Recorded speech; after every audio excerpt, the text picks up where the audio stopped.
Ignition sequence start.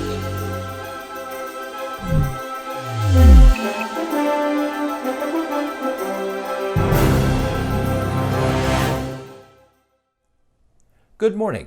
You're looking at Mission Control Houston, the International Space Station's flight control room, and the Orbit 2 team of flight controllers. They are one of 3 teams of specialists who every day take the shift to keep track of the operation of space station systems and help the station's crew members as they pursue their agenda of scientific research and station maintenance. Expedition 63 Commander Chris Cassidy and his 2 Russian crewmates are finishing up their first full work week together as a crew of 3. They're getting set to receive a Russian cargo ship after having taken the best seats off of the planet to observe Earth on the 50th anniversary of Earth Day.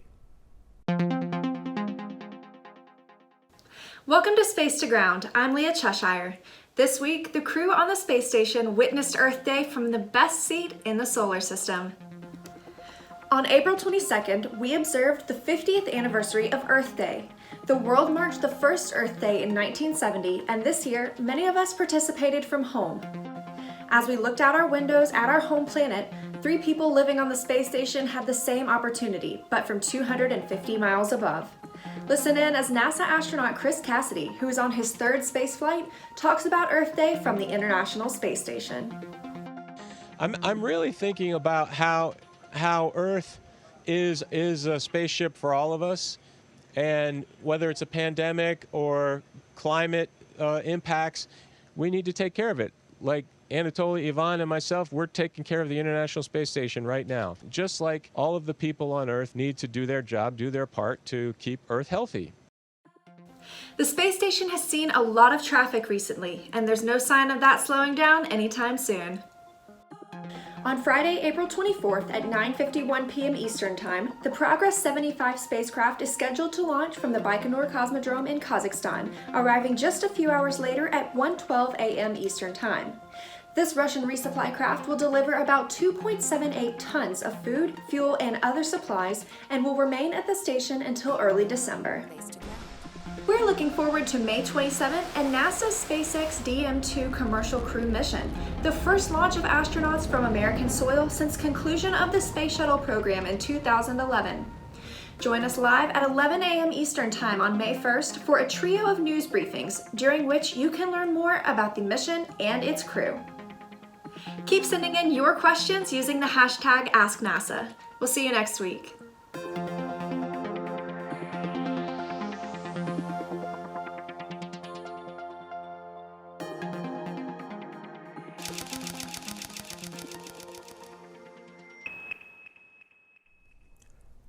The DM2 mission Leah mentioned, which is now targeted to launch on May 27th, will be the first in NASA's commercial crew program to carry astronauts to space, and in this case, up to the International Space Station, where Bob Behnken and Doug Hurley will join the Expedition 63 crew. Here are 2 more of our commercial crew astronauts to guide us through the program that will resume the launch of astronauts to space from right here in the USA. NASA's commercial crew program is ready for launch. Did you know the last time we launched astronauts from America was in 2011? NASA is working with companies Boeing and SpaceX to take astronauts to the International Space Station from America once again. Let's look at how this will happen. Look at the spacecraft on top of the rocket. This is where humans will be sitting. The astronauts will be buckled into a spacecraft, stacked on top of the rocket as it is launched into space. The rocket holds all of the fuel needed to get to space. It takes a lot of energy to lift the rocket off the ground, with gravity constantly pulling it down, which is why most of the rocket is filled with fuel. During the rocket's climb to space, it will increase in speed, which means its energy will also increase. Once the rocket has made it past Earth's atmosphere, the engine will finally cut off. The rocket and the spacecraft will separate, and the astronauts will make their way toward the station, where they will be working on science experiments and engineering projects. What do you think will happen when the spacecraft travels back to Earth? Boeing has made the Starliner CST-100 to keep astronauts safe as they travel to and from the station. It's designed to touch down safely on land in the western United States. The Skyliner has parachutes it will use as it prepares for landing, but will also have large airbags expanding under the spacecraft to cushion the landing for the astronauts before stopping completely. SpaceX's Crew Dragon was also created to send astronauts to and from the space station. As the spacecraft comes back to Earth, the outside will experience temperatures over 3,000 degrees Fahrenheit. The Crew Dragon has been designed to keep the astronauts inside comfortable during their ride home to Earth. Once they are back in the atmosphere, the spacecraft will release 4 main parachutes to slow down the speed and energy of the vehicle before it splashes down in the Atlantic Ocean or Gulf of Mexico. These spacecraft are exciting sneak peeks at the future of space travel. And NASA's Commercial Crew Program. Want to know more about space travel? Check out this website for more information.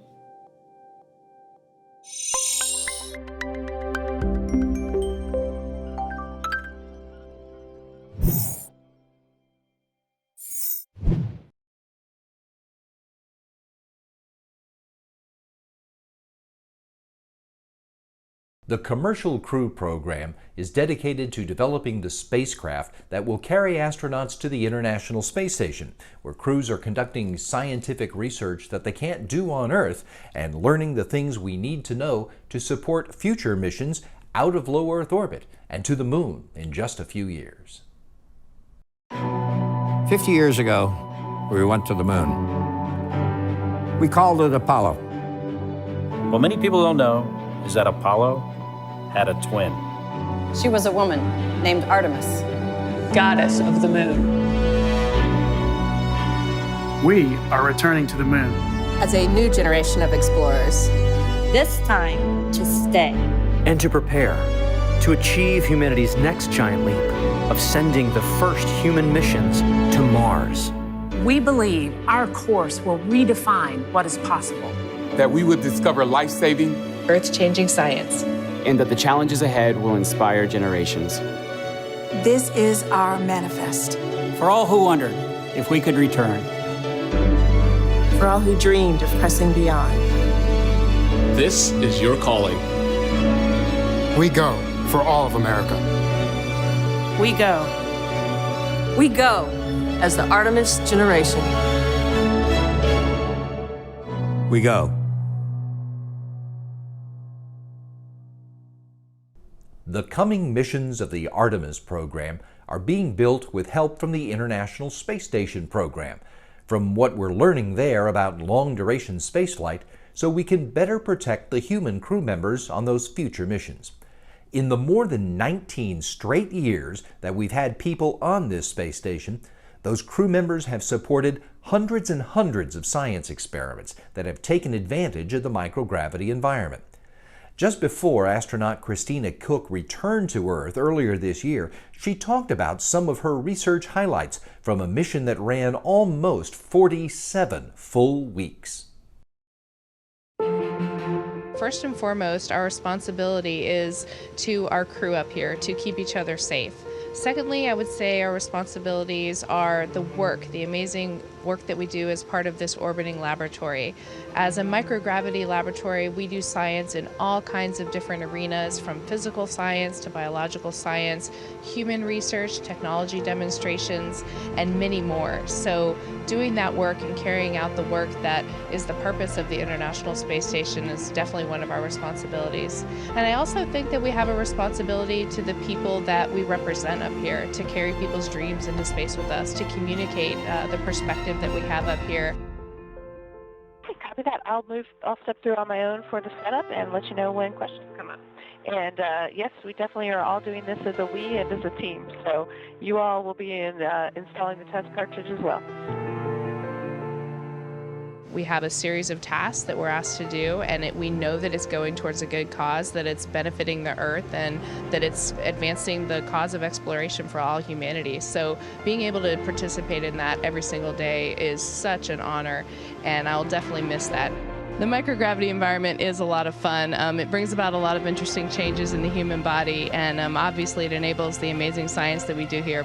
When I think back about the legacy of this mission, I think the thing that I'll be most proud of is just bringing my best every day and contributing and giving back to this program that has allowed me to be here, has allowed me to work for, a mission that I've believed in for my whole life, to my training teams, to the teams on the ground, the engineers, the planners, and the flight controllers that make everything possible. And like I said, just remaining vigilant in meeting the challenges every day up here, and just remembering that it's all about giving back and contributing.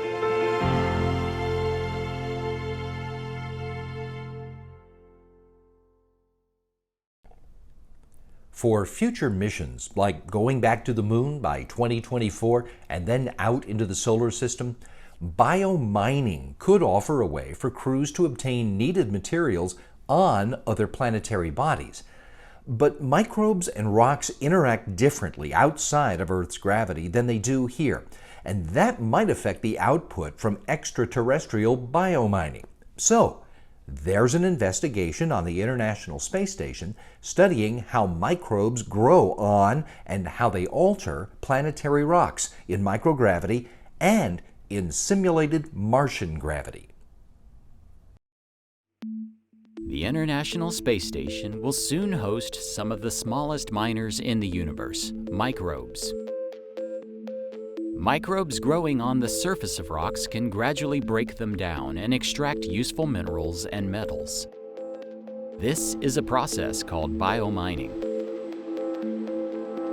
As we explore space, we are seeking to use biomining to turn rock and regolith into soil for growing plants and food. But before we can use this technique in planetary settlements, we first need to test it in space.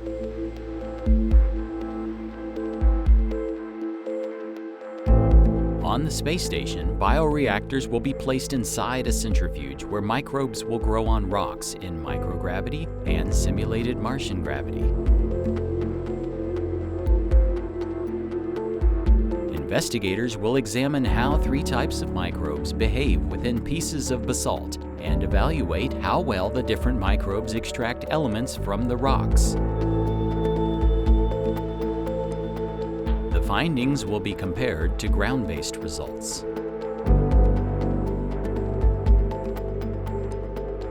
We hope to gain insights into how microbes interact with rocks in microgravity and how we might use them in our exploration of deep space.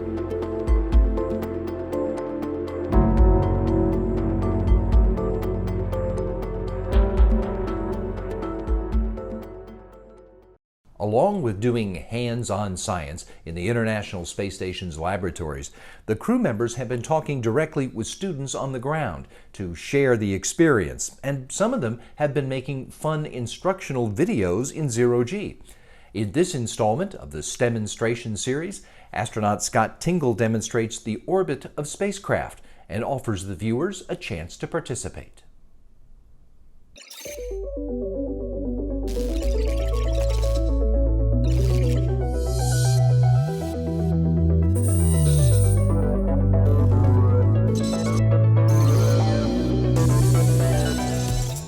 Hello, my name is Scott Tingle, and I'm living and working on board the International Space Station.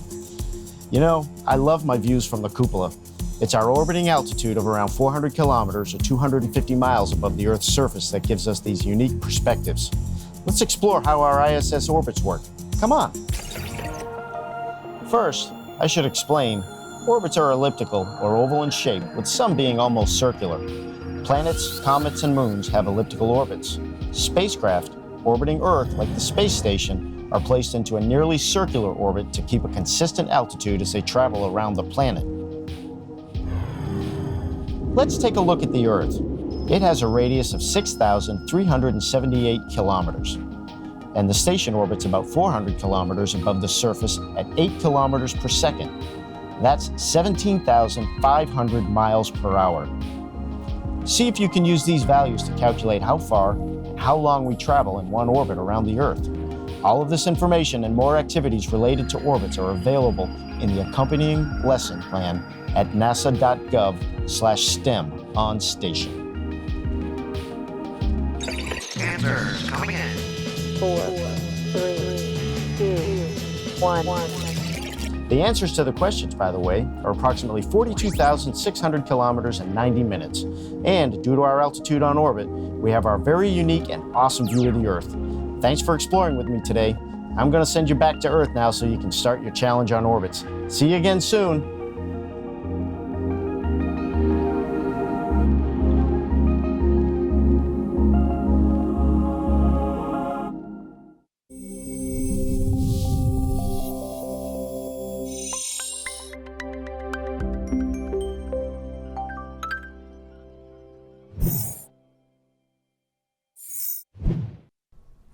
By virtue of being 250 miles above the Earth and from orbiting over different parts of the planet every day, the International Space Station provides a handy spot from which to gather data for a number of experiments that are designed to learn about the home planet of their creators.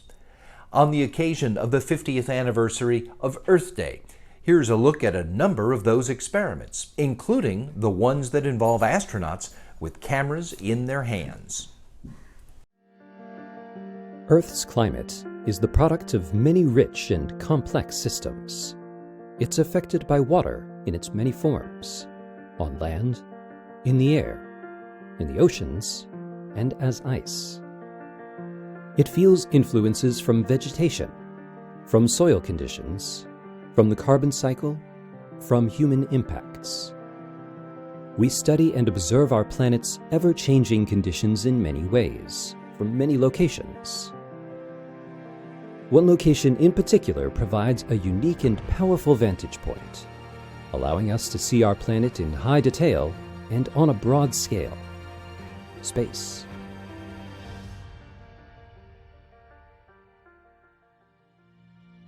The International Space Station is home to many instruments that help with the study of our planet in a variety of ways.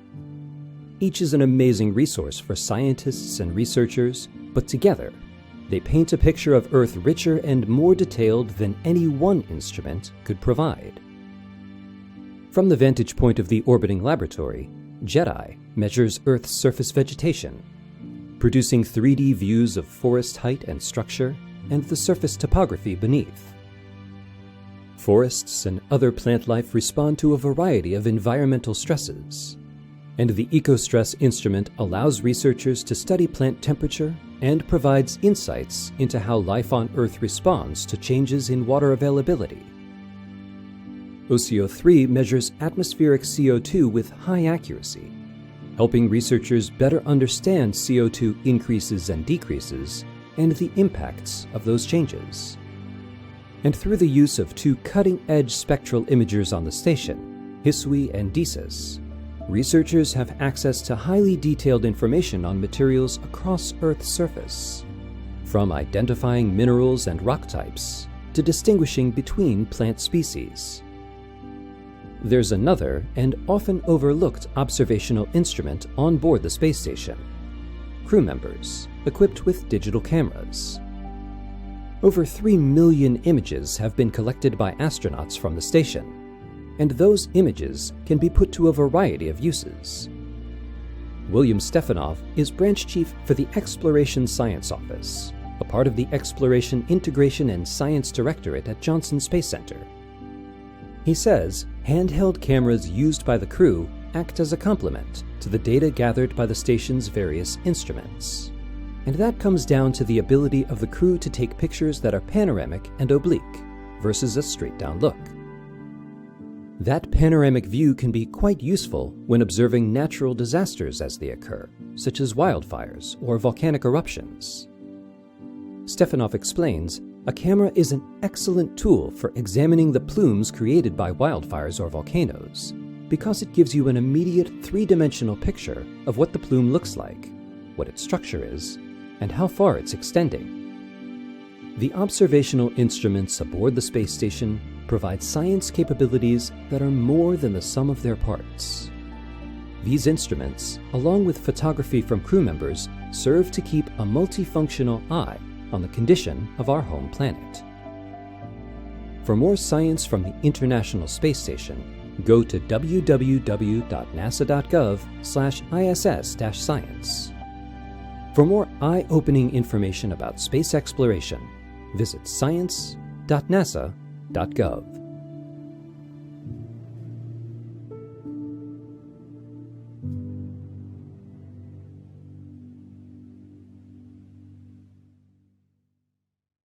A few minutes ago, we heard International Space Station Commander Chris Cassidy talk about Earth Day from the vantage point of having a better view of the planet that is the center of attention than does anyone who is on the planet.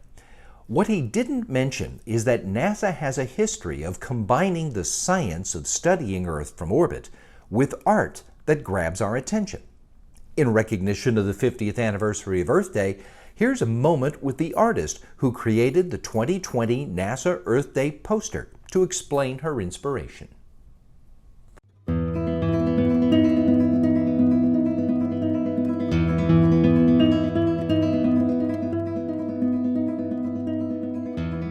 Hi, my name is Jenny Motter, and I'm the art director for NASA Science. For many years, I've been creating the Earth Day posters for NASA, and each year I try to focus on a new perspective, whether it's the 2017 total solar eclipse, the Earth as the shore of the cosmic ocean, or discovering our roots in the depths of astrobiology. I attempt to illustrate our home, our place in the universe, from the unique vantage of NASA. This year, being the 50th anniversary of Earth Day, I wanted to do something really special. But first, I'm going to talk about my inspiration. Last year, I read a book about trees that really inspired me. We see trees all around us every day, but I never imagined how much we have in common. For instance, if you hold a stethoscope to the trunk of a hardwood tree, you can hear its heartbeat as water and nutrients move through its system. And most astonishing is the relationship that trees have with fungi. Tree roots attach to fungi underground, which not only allow them access to more water and nutrients, but enable them to communicate with each other for miles. In 2018, Swiss scientists discovered voltage-based signals in these networks, similar to our nervous system. These signals allow trees to send warnings of drought, disease, or insect attacks to neighboring trees. It's really quite amazing. So, this was all very inspiring, but how could I relate it to NASA's unique perspective? I was talking to a colleague one day, and he said, "A river delta looks a lot like a tree from space." And that was the light bulb for me. From there, I started doing more research and found this great metaphor by James Hutton, the father of modern geology. He described Earth as a superorganism, comparing the water cycle to the human circulatory system. Basically, the heart pumping blood through our veins. This brought it full circle for me. A tree as a river delta with the Earth's metaphorical heart pumping water through its natural circulation system. 3 metaphors in one composition. So, back to wanting to do something really special. Since it's the 50th anniversary, I wanted to try something that I'd never done before, to paint the Earth Day poster. I've been a painter since I was a kid, and it's what led me to study art and design in college. I began by drawing the delta tree on a 15 by 30 inch piece of watercolor paper. I found a bunch of satellite images and started to paint, mostly making up details as I went along. The final artwork made for an interesting illustration, but for me, something was missing. The make-it-up-as-I-go approach didn't quite capture the NASA aspect that I'd hoped for. So I went back to the digital drawing board and started compositing the detail with actual real science data. Another first for me. I mostly pulled imagery from the Landsat series of missions, which NASA operates in conjunction with the United States Geological Survey.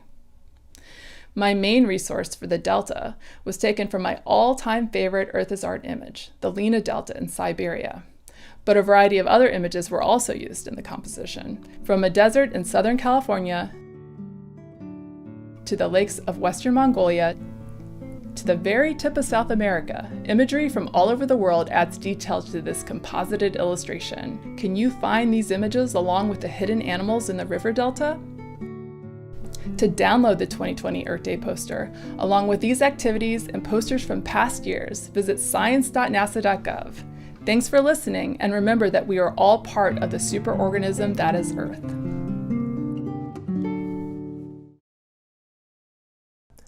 You know, for all the years that men and women have flown in space, they've taken pictures out the window of their home planet.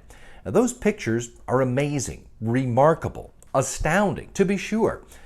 But for the folks who took the pictures, it's still something of a strain to convey to us Earthlings just how miraculous that view really is. When you look out into the depths of space, you realize just the vast ocean of darkness, and we're on this little island.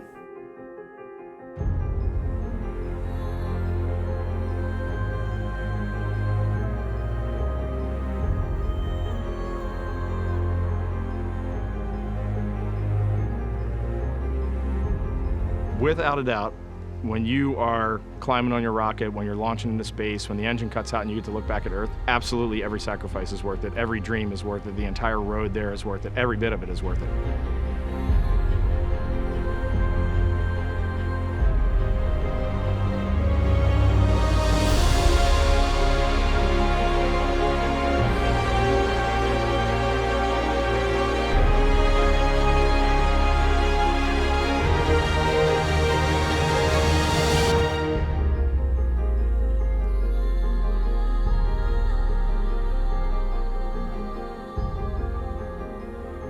It almost, I dare say, grieved me to think about how in the world am I going to describe this?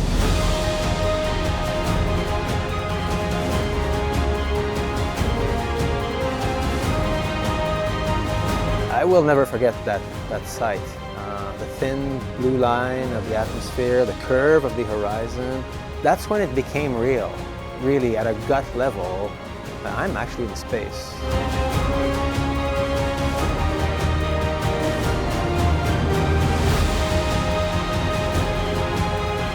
All life is connected on this planet, and everything I do is in one way or another going to affect someone else that I share this planet with, or some other creature that I share this planet with.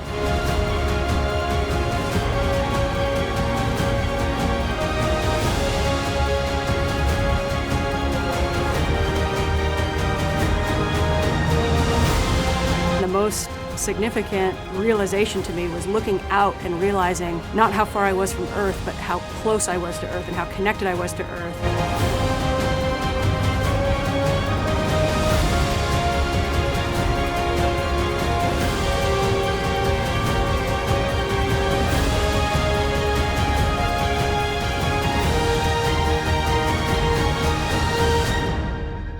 I'd give a lot to see that view again.